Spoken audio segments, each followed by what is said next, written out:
going to be a Q&A in my sort of Nat Chat series. I just posted on Instagram like to please leave me questions, and so I'm gonna go through them. Also, I will just say, if you're here because you want to know about my Instagram inspiration, that's gonna be a whole separate video, so definitely go check that out. I wanted to include it in the Q&A, but it ended up being a little bit too long because I mentioned about 18 people. So I'm just going to go through my phone and answer the questions. Okay, so Gabby Boss 10 asked, in one video, I think the Makeup Monsters one, you said that a YouTuber you watched did a lot of swatch videos, and who is she? And how many liquid lipsticks do you have? Sorry for my poor English, don't worry about it. The YouTuber that I mentioned is, oh my god, let me bring her up because I'm just like such a fail. YouTuber that I mentioned who does lip swatches and lip reviews is Stephanie Nicole. She has about 30 reviews up for individual liquid lipstick brands, and she has a master list comparing them, and all of her videos are streamlined and clean. I'll leave a link down below. I keep forgetting to include her and stuff, but she's the reason why I found Makeup Monsters and love them. Also asked, how many liquid lipsticks do you have? I would say close to 30. Family asked, what is your favorite go-to lipstick? I have a couple. My all-time favorite actual lipstick is MAC's Russian Red. I love that. It's my go-to red. I love that lipstick. It's like my favorite. I've gone through like 17 tubes of it. Other than Russian Red, my favorite liquid lipstick for day-to-day, this is what I wear a lot to the office. It's Riot Velveteen from Lime Crime. Madison Petite asked, what advice would you give for those just starting to get into makeup? Play. That's my biggest suggestion, is to just play. You don't need 30 liquid lipsticks or a billion eyeshadows or anything like that. It's just take whatever you have, even if it's like a mascara and a black liquid liner from like Walmart, I don't know, dollar store, it doesn't matter. Just take what you have and play around with it. Take pictures of what you have. Even if you don't have a great camera, take pictures. You're gonna notice this line isn't clean, so next time you do it, you really focus on that. Take pictures of your work, try your best not to compare to others, but gather inspiration from others. Meaning, if you see a makeup look and you really like it, try to replicate it, but know that you're not going to get it perfect, and it's not going to be the exact image. You have a different face than someone else too, so keep that in mind. But definitely, if you see inspiration, take the colors that you have out of your own collection, however big, however small, and try to recreate it. As for different products, there's a billion videos on YouTube about, you know, what beginner makeup kits or beginner products. My suggestion is get one of the basics. Get a foundation that you like, get a lipstick that you like, get mascara that you like, get a black eyeliner, an eyebrow product, you know, one of everything so that you have a starting base, and then just play around with stuff. Like you can use mascara for anything. You can use, you know, you can use a lipstick as blush. You can use all kinds of stuff, so play. Makeup Pixie asked, I want to know if YouTube is your full-time job or if you have another job. If so, what? YouTube is not my full-time job. Those of you who've been around forever, I've been on YouTube now like, what, 7 years? It's not my full-time job. I got somewhat popular back about 4 or 5 years ago, and it really sort of took off. And then I quit. I sort of just stopped making videos. I took time to focus on myself. I had a lot of like issues I needed to work through, and so my YouTube sort of plateaued. I like doing it. I like that I get to communicate with people, and you know, people watch me. That's pretty friggin' cool. Like YouTube is cool when you think about it. Yeah, I make some money off of it, but I don't make enough to like pay rent or pay a mortgage or quit my job. I would love to get to the point where I can quit my job and this is what I do every day. I think anybody who makes YouTube videos would love to get to that point. But for me, realistically, I do it on my days off. I film videos on my days off, and that's what I like to do. So no, it's not my full-time job. So my real job, I work in a real estate office. I do a lot of administration work and that kind of thing. I'm not a real estate agent. People don't get your ideas wrong. I'm not a real estate agent. I don't have that kind of money, but I work alongside real estate agents, basically. Okay, I have another question. Is Natalie Breen? She says, new follower here. Thank you. I noticed that you're from Canada. Me too, Ontario. Woo-woo. And I was wondering if you find it challenging to be part of the makeup community, which is centered in the States. I have some friends who have beauty YouTube channels, and it seems difficult to break into the community from up here.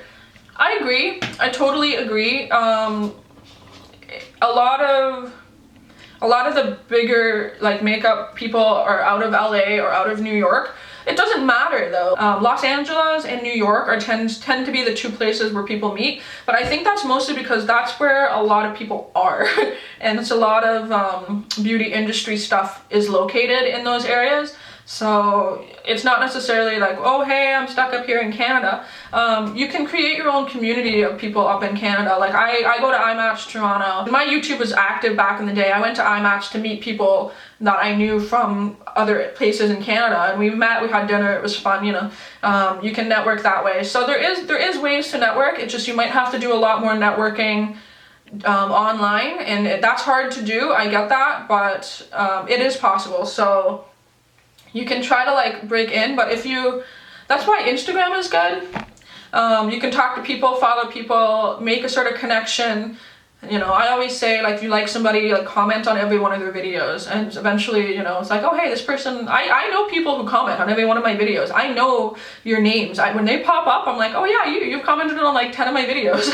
I know that, and you know, you gotta support each other, and that's how it is. So it's not necessarily that you need to go move to the States to pursue a YouTube industry career. That is just where a lot of it is. So yeah, it can be frustrating, but I don't know, like, you're located where you're located, so you try your best regardless of location. Amanda O asked, what is the story behind your unique engagement ring? Can we see a close-up?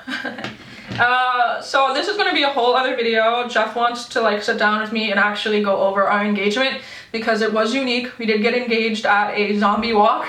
I had full zombie makeup on, but I will show you guys my ring. But it is a 1 carat black diamond, and then this is a garnet accent. So it is fused together and it's one ring. And in the video that I have with Jeff, we will go more into the story as to why it is like it is. That was his own creative thing. So it's based off of a designer that I really liked, and he knew that I liked, and he worked with a jeweler to get it custom made. It is rose gold, black diamond.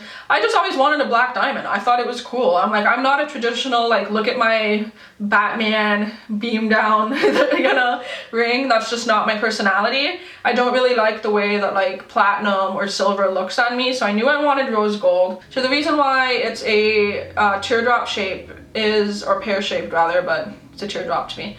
The reason why it's a teardrop shape is because I always wanted a red teardrop, like a blood red garnet teardrop ring, and so this is kind of like a mix of both. And again, it looks like the designer that I liked. So it is a black teardrop shaped diamond, and then he added the little accent piece as well. So he'll talk more about why it's together. It's kind of cute. And then we're probably going to get like a separate piece underneath when we actually get married. So the Corner of Craft asked, I love the look of lipstick, but it always comes off really quickly and then I forget to reapply. Any advice on how to make it last longer? This is my tip for lipstick. I apply MAC Lip Prep and Prime Lip. I leave it on for about 10 minutes while I do the rest of my makeup because it needs to get sort of tacky.